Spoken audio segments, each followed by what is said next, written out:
Bismillahirrahmanirrahim.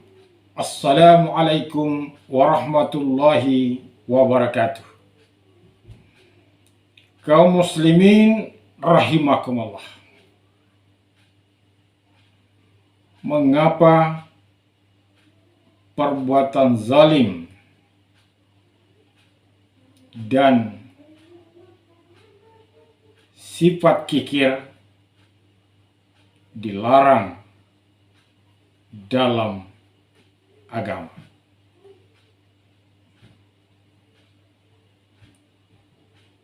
Rasulullah Sallallahu Alaihi Wasallam memberi penjelasan tentang kedua hal tersebut dalam hadisnya yang diriwayatkan oleh Imam Bukhari. Rasulullah Sallallahu Alaihi Wasallam bersabda, "Ittaquz zulma, fa inna zulma dulumatun yaumal qiyamah. Wattaqus suha, fa inna suha ahlaka man kana qablakum wa hamalahum ala ansafakum dima'uhum wastahallu maharimakum." Rawahu Muslim. Dalam hadis tersebut Rasulullah Sallallahu Alaihi Wasallam menjelaskan bahwa perbuatan zalim itu dilarang di dalam agama karena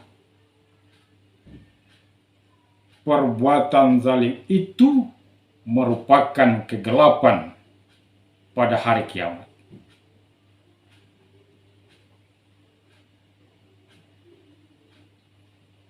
Ittaquz zulma. Oleh karena itu kata Rasulullah, takutlah berbuat zalim. Jauhilah dirimu dari berbuat zalim.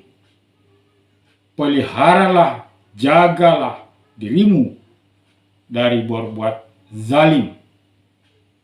Kenapa? Kata Rasulullah, fa inna zulma, karena sesungguhnya perbuatan zalim itu zulumatun, merupakan kegelapan yaumal qiyamah, pada hari kiamat. Jadi mengapa perbuatan zalim dilarang dalam agama? Karena pada hari kemudian, pada hari kiamat, kata Rasulullah, perbuatan zalim kita itu akan menjadi kegelapan di sana. Jadi kita akan dibangkitkan Allah pada hari kiamat dalam suasana kegelapan. Kegelapan gambaran manusia akan tersiksa pada hari kemudian, tersiksa dan disiksa sebagai akibat perbuatan zalimnya.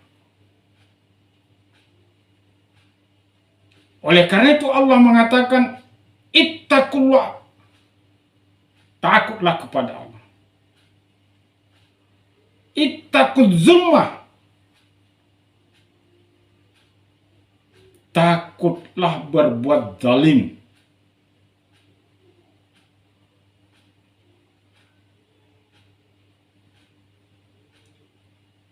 Lalu bagaimanakah contoh perbuatan zalim itu yang harus kita hindari, yang harus kita jaga agar kita tidak terjebak dalam perbuatan zalim? Agar kita mudah dalam memberi contoh tentang perbuatan zalim, maka perlu kita ketahui dulu Apa arti zalim itu?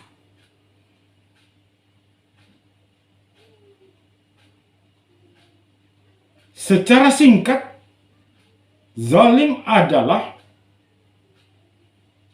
menempatkan sesuatu bukan pada tempatnya. Jadi zalim kebalikan daripada adil. Adil menempatkan sesuatu pada tempatnya. Zalim menempatkan sesuatu tidak pada tempatnya.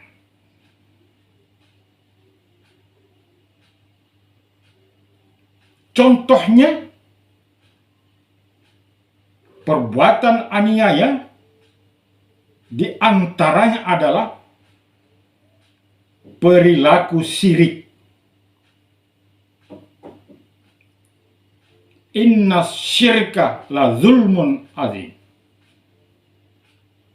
Syirik itu adalah perbuatan aniaya yang sangat dahsyat, yang sangat besar, yang sangat luar biasa. Kenapa syirik dikatakan zalim? Karena menempatkan Allah tidak pada tempatnya. Tidak layak Allah disandingkan dengan sesuatu. Sehingga orang yang berbuat syirik, yang menyandingkan Allah dengan sesuatu selain Allah, dia masuk kategori syirik.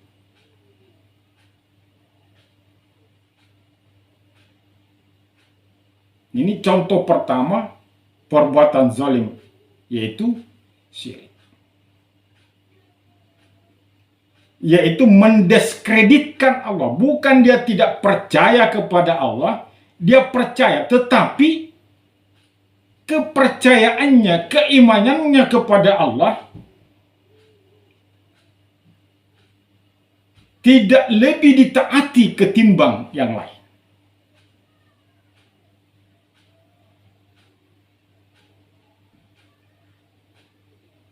Lebih ditakuti makhluk Allah ketimbang Allah, itu adalah masuk kategori syirik.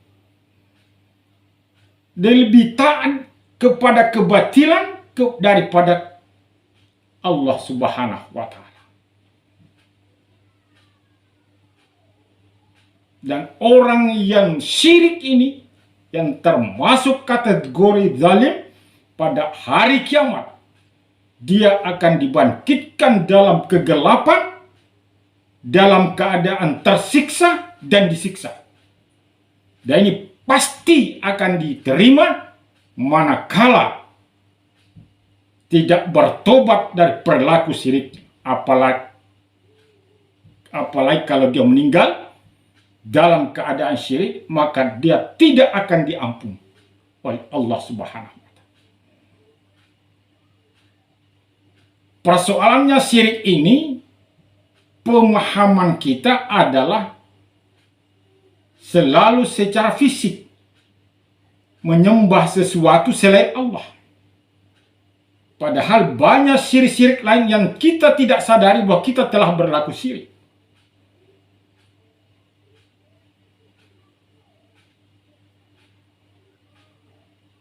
Tapi tidak disadari.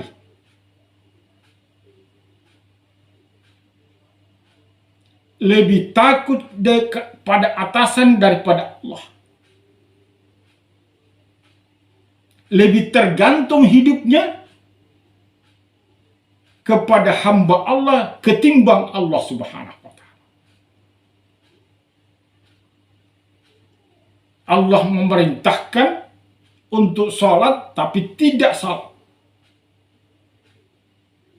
Lebih taat kepada setan ketimbang Allah Subhanahu wa Ta'ala. Oleh karena itu syirik masuk kategori perbuatan zalim, karena dia menempatkan Allah tidak pada tempat.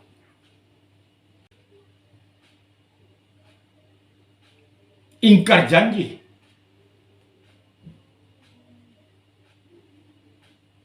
Tidak jujur. Menyalahgunakan jabatan. Menyerobot tanah orang,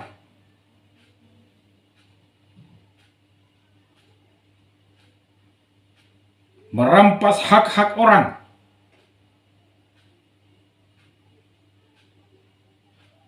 ini semua termasuk perbuatan zalim.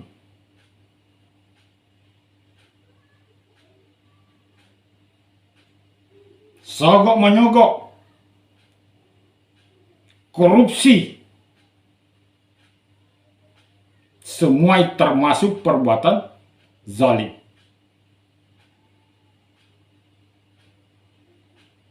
Pelakunya ini kata Rasulullah, pada hari kemudian dia akan dibangkitkan dalam suasana kegelapan, dalam keadaan tersiksa dan disiksa akibat perbuatan zalimnya.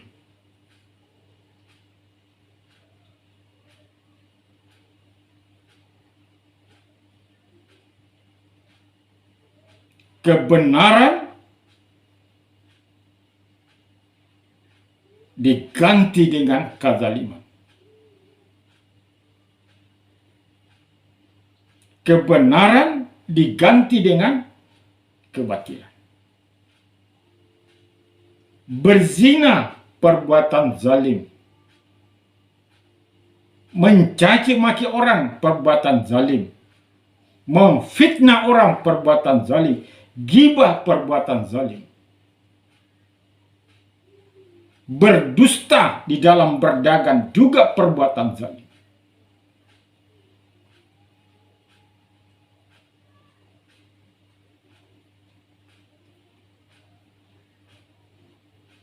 Banyak perbuatan zalim.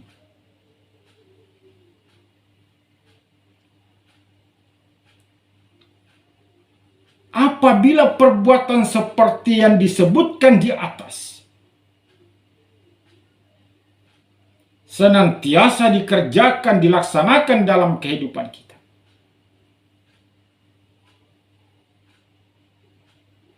maka dia akan berganti menjadi kegelapan pada hari kiamat. Dan ini pasti akan didapatkan menurut Rasulullah selama tidak dihindari, dijauhi perbuatan zalim tersebut. Oleh karena itu Rasulullah mengingatkan, memperingatkan kita, ittaquz zulmah, takutlah pada perbuatan zalim. Karena kita akan mendapatkan balasannya nanti pada hari kemudian berupa kegelapan, berupa ketersiksaan, dan disiksa oleh Allah Subhanahu wa Ta'ala, diazab oleh Allah Subhanahu wa Ta'ala. Jadi itulah sebabnya mengapa berbuat zalim itu dilarang oleh agama. Karena akan mengakibatkan kita sendiri yang akan menderita. Kita sendiri yang akan menerima akibatnya. Ini karena sayangnya Rasulullah kepada kita, kita diingatkan, disampaikan agar menjauhi perbuatan zalim itu dengan sungguh-sungguh. Karena pasti akan kita tersiksa hidup kita di hari kemudian. Jadi menghindari perbuatan zalim adalah sebuah keuntungan bagi diri kita sendiri.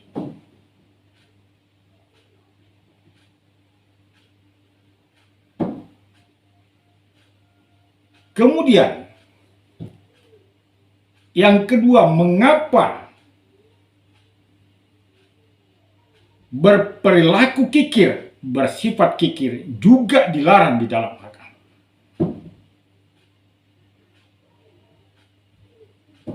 Rasulullah SAW dalam hadisnya di atas menjelaskan,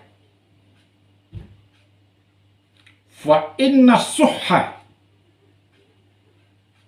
ahlaka man kana qablakum.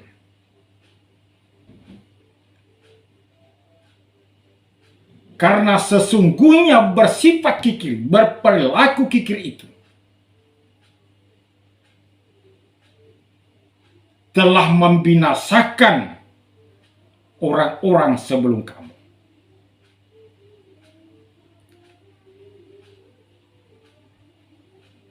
Wa hamalahum ala ansafaku dima'ukum, dan menyebabkan terjadinya bagi mereka pertumpahan darah.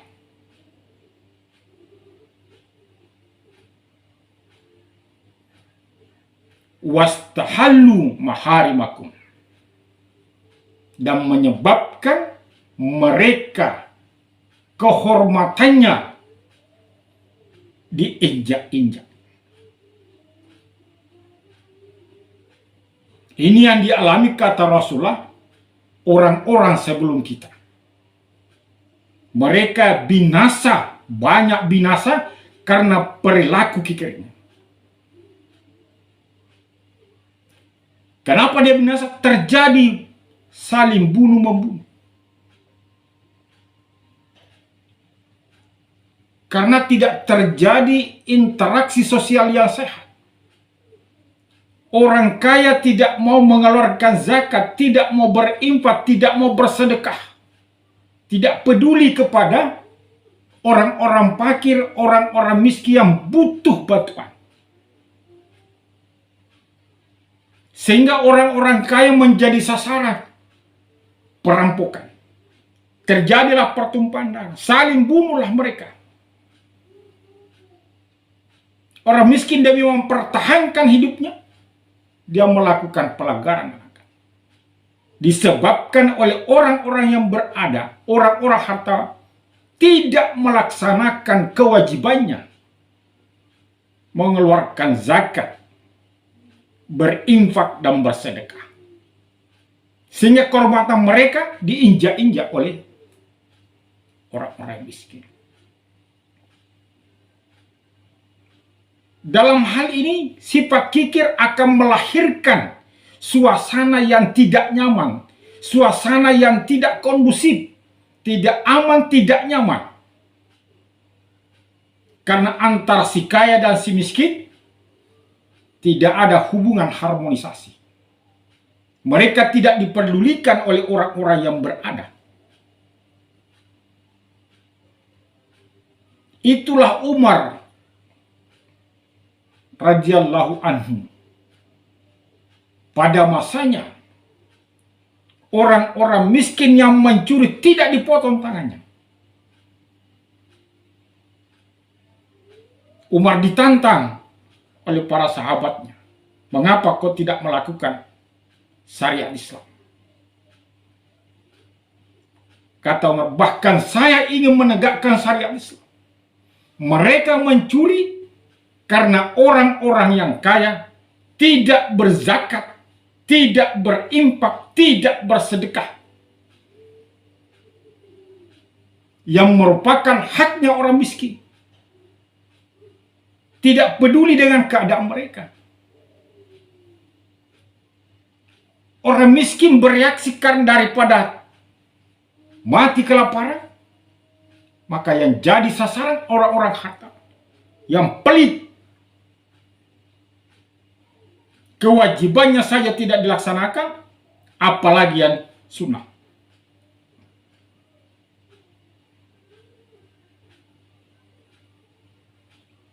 Oleh karena itu Rasulullah SAW mengingatkan kepada kita, memperingatkan,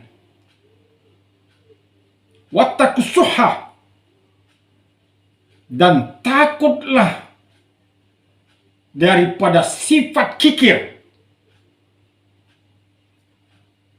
Karena sifat kikir ini akan menyebabkan terjadinya kebinasaan di tengah-tengah kehidupan sosial manusia.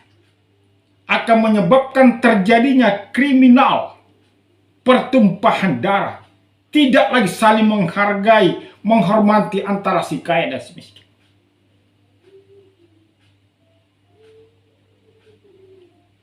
Kan kata Rasulullah, takutlah Dengan kata lain, Rasulullah menghendaki jadilah orang dermawan.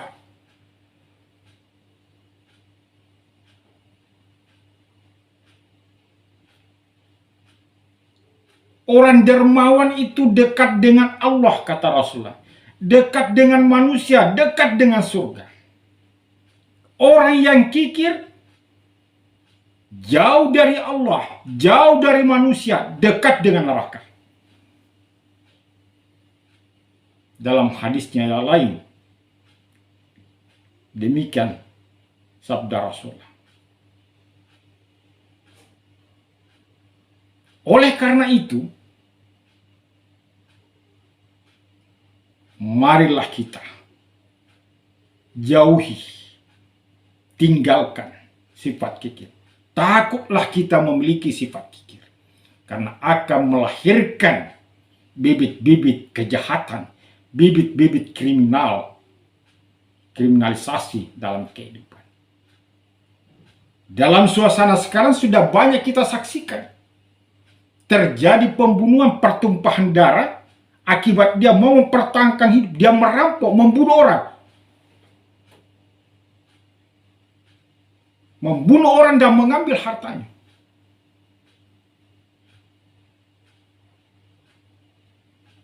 Sudah banyak. Ini akibat apa? Tidak terjadinya interaksi sosial yang sehat. Banyak di kalangan kita orang hartawan yang banyak harta, tidak berinfak, tidak berzakat, tidak bersedekah. Bisa beli mobil sekian biji, rumah sekian buah, bisa dibeli, tapi zakatnya, infaknya.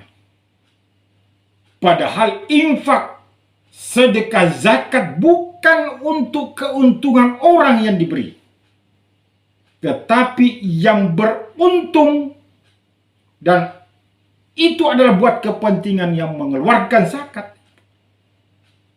Karena buah dari infak, buah dari zakat akan kembali kepada yang memberi.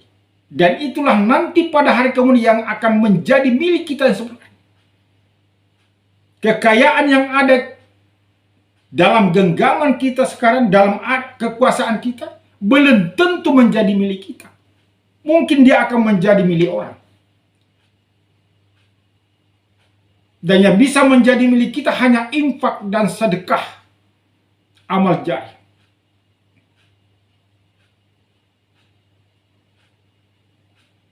Beramal soleh itu,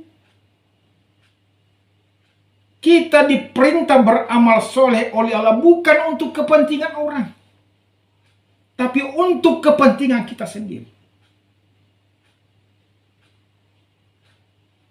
Illalladzina amanu wa amilus sholihah falahum ajrun ghairu mamnun.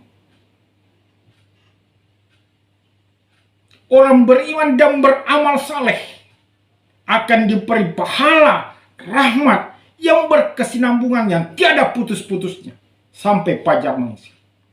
Siapa beruntung di sini?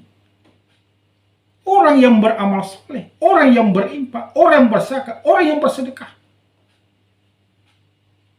Tapi pikiran kita banyak, pikirannya terbalik. Dikiranya ketika kita berinfak, ketika kita bersedekah, orang yang diberi itu yang beruntung.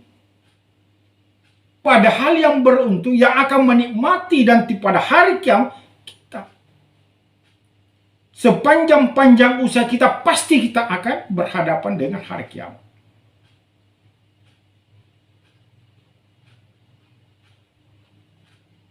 Dalam surah Al-Asr dikemukakan salah satu orang yang tidak akan mengalami kerugian adalah wa amilus sholih. Orang yang beramal saleh, infak dan sedekah, itu adalah amal saleh.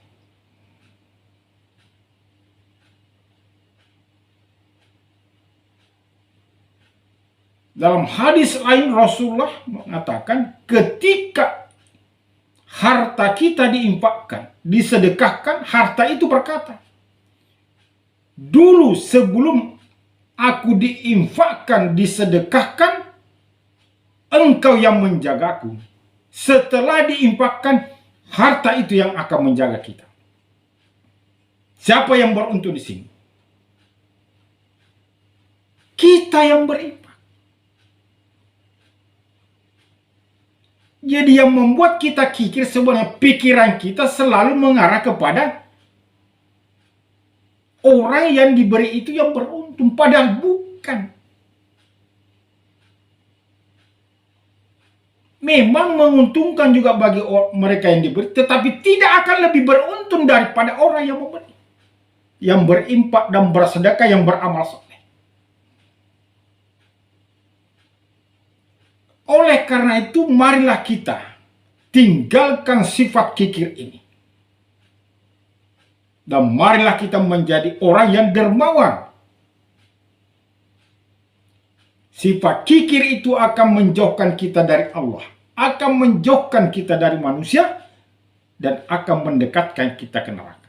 Sementara dermawan itu akan mendekatkan kita kepada Allah, mendekatkan kita kepada manusia, dan mendekatkan kita dengan surga. Kesimpulannya, bahwa mengapa kita dilarang berbuat zalim?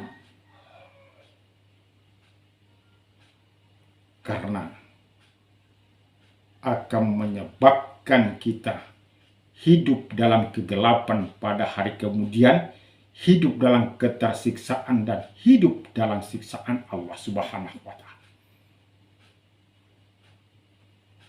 Dan mengapa kita dilarang berbuat kikir, memiliki sifat kikir? Karena sifat kikir ini akan menimbulkan kriminal di tengah-tengah kehidupan kita. Akan menyebabkan kita jadi binasa. Akan menyebabkan terjadinya saling membunuh. Dan kehormatan akan terinjak-injak.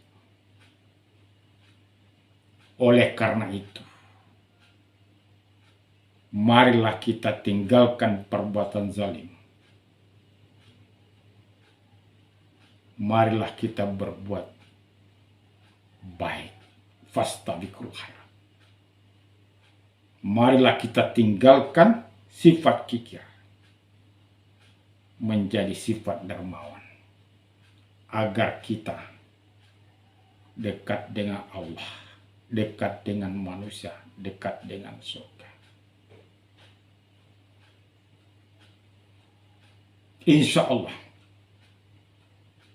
kalau kita tinggalkan perbuatan zalim, kita tinggalkan perbuatan kikir, insya Allah kita akan selamat di dunia wal akhirah. Demikian yang dapat kami sampaikan. Semoga ada manfaatnya. Wabillahi taufik wal hidayah.